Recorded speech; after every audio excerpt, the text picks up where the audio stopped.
Ambulance চালকৰ দাদাগিৰি দেখিবলৈ পোৱা গৈছে AMCHত আৰু এইবাৰ ৰোগীৰ অভিভাৱকৰ গালত প্ৰচণ্ড চৰ সোধাইছে এম্বুলেন্সৰ চালকে আৰু এই গুৰুতৰ অভিযোগ উত্থাপন কৰিছে ৰোগীৰ অভিভাৱকে সামান্য কথাতে অশ্লীল গালিগালাজ কৰাৰ লগতে প্ৰাণে মৰাৰ ভাবুকি আৰু গালত প্ৰচণ্ড চৰ সোধোৱাৰ অভিযোগ উত্থাপন হৈছে AMCHৰ এগৰাকী এম্বুলেন্স চালকৰ বিৰুদ্ধে আমি সবিস্তাৰে খবৰটো লৈ অহাৰ চেষ্টা কৰিম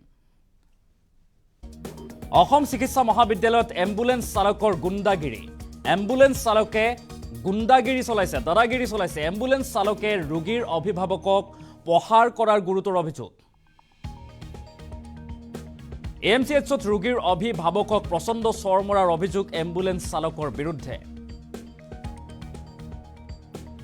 AMCHৰ ৰেডিঅলজি ৰঞ্জন ৰশ্মি বিভাগৰ সন্মুখত এই ঘটনা সংঘটিত হৈছে AS06 BC6159 নম্বৰৰ এখন এম্বুলেন্সৰ চালকে ৰোগীৰ অভিভাৱকক প্ৰহাৰ কৰাৰ অভিযোগ অশ্লীল ভাষাৰে গালিগালাজ কৰাৰ লগতে প্ৰাণে মৰাৰ ভাবুকি এম্বুলেন্স চালকৰ এটা ডাঙৰ খবৰ অসম চিকিৎসা মহাবিদ্যালয়ত এম্বুলেন্স চালকৰ এই গুণ্ডাগিৰি এম্বুলেন্স চালকে এনেদৰে গুণ্ডাগিৰি চলাইছে এতিয়া অসম চিকিৎসা মহাবিদ্যালয়ত এম্বুলেন্স চালকে ৰোগীৰ অভিভাৱকক প্ৰহাৰ কৰাৰ গুৰুতৰ অভিযোগ আৰু AMCHত ৰোগীৰ অভিভাৱকক প্ৰচণ্ড চৰ মৰাৰ অভিযোগ এম্বুলেন্স চালকৰ বিৰুদ্ধে আৰু AMCHৰ ৰেডিঅলজি ৰঞ্জন ৰশ্মি বিভাগৰ সন্মুখত এই ঘটনা যি ঘটনা কেন্দ্ৰ কৰি চাঞ্চল্যৰ সৃষ্টি হৈছে উত্তপ্ত পৰিৱেশৰ বিৰাজ কৰা দেখিবলৈ পোৱা গৈছে এগৰাকী এম্বুলেন্স চালকে ৰোগীৰ অভিভাৱকক সামান্য কথাতে প্ৰচণ্ড চৰ সোধোৱাৰ অভিযোগ আৰু সমান্তৰালকৈ অশ্লীল ভাষাৰে গালিগালাজ কৰিছে আৰু প্ৰাণে মৰাৰ ভাবুকি পৰ্যন্ত দিয়া হৈছে বুলিও অভিযোগ উত্থাপন কৰিছে লগতে সুদৰ্শন শৰ্মা নামৰ এগৰাকী অভিযুক্তক এনেদৰে এতিয়া প্ৰচণ্ড চৰ সোধাইছে গালত এম্বুলেন্স চালকে আৰু ৰোগীৰ অভিভাৱকৰ অভিযোগ অনুসৰি AMCHৰ অৰ্থপেডিক্স বিভাগত চিকিৎসাধীন হৈ থকা এগৰাকী ৰোগীক কালি দুপৰীয়া প্ৰায় 12 মান বজাত AS06 BC6159 নম্বৰৰ AMCHৰ এখন এম্বুলেন্সৰ দ্বাৰা AMCHৰ ৰেডিঅলজি বিভাগলৈ এক্সৰে কৰিবৰ বাবে প্ৰেৰণ কৰা হৈছিল আৰু তেনে সময়তে ৰেডিঅলজি বিভাগৰ সন্মুখতেই এম্বুলেন্সখনৰ চালকজনে ৰোগীগৰাকীৰ অভিভাৱকক সুদৰ্শন শৰ্মা নামৰ ব্যক্তিগৰাকীক বিভিন্ন ভাষাৰে অশ্লীল ভাষাৰে গালিগালাজ কৰাৰ লগতে গালত এটা প্ৰচণ্ড চৰ মৰাৰ উপৰিও ব্যক্তিগৰাকীক সেই স্থানতেই প্ৰাণে মৰাৰ ভাবুকি দিয়াৰ অভিযোগ উত্থাপন হৈছে আৰু অভিযোগকাৰীয়ে এনেদৰে এই এম্বুলেন্স চালকগৰাকীৰ বিৰুদ্ধে এই গুৰুতৰ অভিযোগ উত্থাপন কৰা দেখিবলৈ পোৱা গৈছে আৰু এই মুহূৰ্তত আমি মন্তব্য আগবঢ়াম কি মন্তব্য কৰিছে অভিযোগকাৰীয়ে এইগৰাকী অভিযুক্ত এম্বুলেন্সকাৰীৰ বিৰুদ্ধে এম্বুলেন্স চালকগৰাকীৰ বিৰুদ্ধে কি অভিযোগ উত্থাপন কৰিছে আমি সেই মন্তব্য আগবঢ়াৰ চেষ্টা কৰিম মই পেচেণ্টজনৰ ওচৰত আহিছিলোঁ অৰ্থপেডিক্সত মেডিকেল তেওঁ অৰ্থপেডিক্সত তেওঁ এডমিট আছে তো তেওঁ মানে চাবৰ কাৰণে ৰাতিপুৱা সময়ত আহিবলৈ কোনো মানুহ নাছিলে মোক তেওঁ ঘৰৰ মানুহে মানে মোক ক'লে যে কি গৈ পেলাই তেওঁক অকণমান চাই দিয়কগৈ হয়তো এক্সৰে কৰিবলৈ যাব লগা হ'ব পাৰে আপুনি অকণমান ৰৈ দিয়কগৈ বুলি ক'লে তো মই আহিলোঁ 8টা বজালৈকে তেওঁলোকৰ ঘৰৰ মানুহ আহি পোৱা নাছিলে সেইটো কাৰণে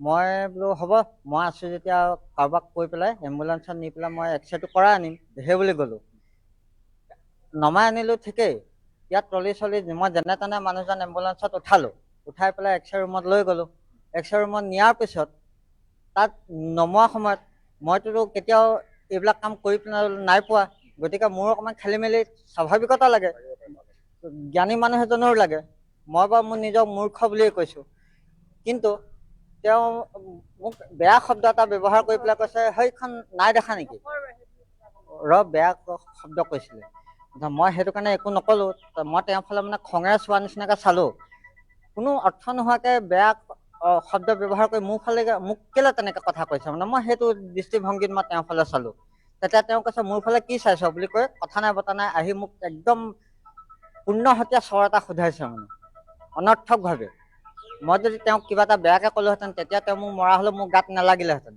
কিন্তু তেওঁ মোক বেয়াকৈ কোৱাৰ কাৰণে মই তেওঁৰ ফালে চালোঁ আৰু তেওঁ মোক কৈছে মোৰ ফালে কি চাইছ বুলি চৰ এটা মাৰিলে সেইটোতো চৰ মৰাটো তেওঁকতো কোনো অধিকাৰ দিয়া নাই এক্সৰে ৰুমত যেতিয়া আমি সোমাবলৈ গৈছিলোঁ এক্সৰেত তেওঁ নমাইছে যেতিয়া এই ট্ৰলিখনত এম্বুলেন্সৰ পৰা ট্ৰলিখনলৈ হেৰিত নমা টাইমত তেতিয়া মাৰিছে চৰটো কোনো অৰ্থ নোহোৱাকৈ মাৰিছে মানে তাৰপিছত তেওঁ মোক মই তেওঁক যেতিয়া চিঞৰ মাৰি পেলাই ক'লোঁ প্ৰায় তেওঁ আপোনাক ক'ত অধিকাৰ পালে মোক কোনো অৰ্থ নোহোৱাকৈ এটা চৰ মাৰিবলৈ, মই আপোনাক কিবা বেয়াকৈ ক'লোঁ নে আপোনাক মই কিবা বেয়া ব্যৱহাৰ কৰিলোঁ? তেতিয়া তেওঁ মোক তাত মানুহখিনি শুনাই পেলাই কৈছে, সেই তাত মোক কি কৈছিলি? মই বোলো আপোনাক মই কেতিয়া ক'লোঁ? আপুনিহে মোক বেয়া কথা কৈ পেলাই হেৰি এম্বুলেঞ্চত উঠ বুলি কৈছিলে। মইতো বোলে আপোনাক বেয়া ব্যৱহাৰ কৰা নাই, আৰু এতিয়া আপুনি মোক সেইখন ট্ৰলি নাই দেখা নেকি বুলি কৈ পেলাই আপুনি তেতিয়াও মোক বেয়া শব্দ এটা কৈছে। মইতো আপোনাক বেয়া শব্দ এতিয়ালৈকে এটাও কোৱা নাই। তাৰপিছত তেওঁ মোক কৈছে, বেছি কথা নকবি, ইয়াতে মাৰি পুতি গায়ব কৰি দিম। মানে এম্বুলেঞ্চৰ ড্ৰাইভাৰজনে কৈছে। তাৰ মানে কি AMCত আহিলে চবলৈ ভয় খাই পেলাই থাকিব লাগিব নেকি? কোনোবাই ইয়াত মাৰি পেলাই গায়ব কৰি দিব, তেনেকুৱা নিচিনা অৰ্থটো হৈছে। মইতো কাকো বেয়া ব্যৱহাৰ কৰা নাই, মোক কেলৈ বেয়া ব্যৱহাৰ কৰিব লাগে? ভৰ্তি কৰি ৰাখিছোঁ, কিন্তু পেচেণ্টজনৰ শুকুৰবাৰ দিনা অপাৰেশ্যন হৈ গ'ল। অপাৰেশ্যন হৈ যোৱাৰ পিছত এটা এক্সৰে কৰিবলৈ দিয়ে। সেই এক্সৰেটো কৰিবলৈ মানে মই ঘৰৰ ওচৰৰ মানুহ পঠিয়াইছিলোঁ, মোৰ মানুহ আহিবলৈ মানুহ নাই, মইতো মানুহৰ ঘৰত কাম কৰোঁ। সেই গতিকে মই মানুহ পঠিয়ালোঁ, মানুহ পঠিয়াই কিনে সি মোক ক'লে যে এক্সৰে কৰিবলৈ দিছে। মই বোলো তেতিয়াহ'লে লৈ যায়, কিহত দিছে? এম্বুলেঞ্চত দিছে, লৈ যায় গ'ল। তাৰপৰা গৈ কিনে এক্সৰে ৰুম পালেগৈ, ঠিকে তাত বোলে এখন ট্ৰলি পায় পেচেণ্টজনক উঠাবলৈ কেনে। সেই ট্ৰলিখন মানে সেই মানুহজনে কোনোদিনাখন গৈ পোৱা নাই এক্সৰে ৰুমত, ট্ৰলিখন বিচাৰি পোৱা নাছিলে। ট্ৰলিখন বিচাৰি নোপোৱাত কি ক'লে তাক, হেৰি বোলে ঐ ভক্ত চুদা বোলে, তই বোলে সেইখন ট্ৰলি দেখি পোৱা নাই নেকি বোলে, কাণৰ ট্ৰলিত বোলে এনেকুৱাকৈ কলা মলা লাগি যাগে এটা চৰ মাৰিলে। সেইটোৱে কৈছোঁ, ইমান অধিকাৰ এজন হেৰিয়ৰ এম্বুলেঞ্চৰ ড্ৰাইভাৰ হৈ ইমান অধিকাৰ ক'ত পালে মাৰিবলৈ কাৰণে? মইতো ইয়াত পেচেণ্টৰ পৰা মাৰ খাবি বা কাৰোবাৰ পৰা হেৰি কৰিবলৈতো মই পেচেণ্টৰ লগত ৰখীয়া নপঠিয়াওঁ। এতিয়া সেইটো ক'বই লাগিব, নক'লেতো উপায় নাই। এতিয়া এনেকৈ আজি আমাক কৰিছে, কাইলৈ হয়তো বেলেগ কিবা কাৰোবাকো ক'ব পাৰে। কাৰণ মই সুধিলোঁ যে আপুনি এনেকৈ কাৰ হাত উঠাইছিলে? তেতিয়া কৈছে মই কেতিয়া উঠালোঁ, আপুনি কি কৰিব? তেনেকৈ মোকো দম দিছে। মোক এজনী মহিলাক যদি দম দিবলৈ পাৰিছেহি, আজি যদি বেমাৰী বেলেগ এটা যায়, এটা হয় বোলে একেবাৰে অৱস্থা নাইকিয়া এজন যায়, তাক বা কি কৰিব? সেইবিলাকতো কোনো ভৰসা নাই, মেডিকেলৰ কথা। তেনেকুৱাতো বহুত ঘটনা শুনিছোঁ, দেখিছোঁ। সেইটো কাৰণে মানে ইমান সহজে তাক এৰি দিয়া নহয়, মই সেইটোৱে ভাবোঁ। কাৰণ কেলৈ বিনা মতলবত এটা চৰ মাৰিছে, সেই চৰটো মৰাৰ লগে লগে ল'ৰাটোৱে মোক ফোন কৰিছে, কান্দি কান্দি যায় এনেকুৱা কথা। মই বোলো তই এতিয়া একো নকবি, মই গৈ আছোঁ। মই মানুহৰ ঘৰত কাম কৰি মই এতিয়া ডেইলি মানুহ পঠিয়াওঁ, থাকিবলৈ ৰখীয়া। মই ডেইলি 200 হাজিৰা দি পঠিয়াওঁ, কাৰণ মোৰ সময় নাই। মই দিনটোত এপাক আহোঁ, আহি ভাতকেইটা দিওঁ, গধূলি মই ইয়াৰ পৰা গৈ পাওঁগৈ বৰবাত থাকোঁ, 7টা বজাত পাওঁগৈ। 7টাত পাই মই আকৌ নিজৰ কামলৈ যাওঁ, 9টা 10টাত মই ঘৰত সোমাওঁ। মই কাৰ কাৰণে আজি ইমান কষ্ট কৰিছোঁ? মইতো ইয়াত পেচেণ্ট মই পেলাই থ'বলৈ মোৰ চখ লগা নাই, মোকতো কোনোবা আজি পইচা দি দিয়া নাই।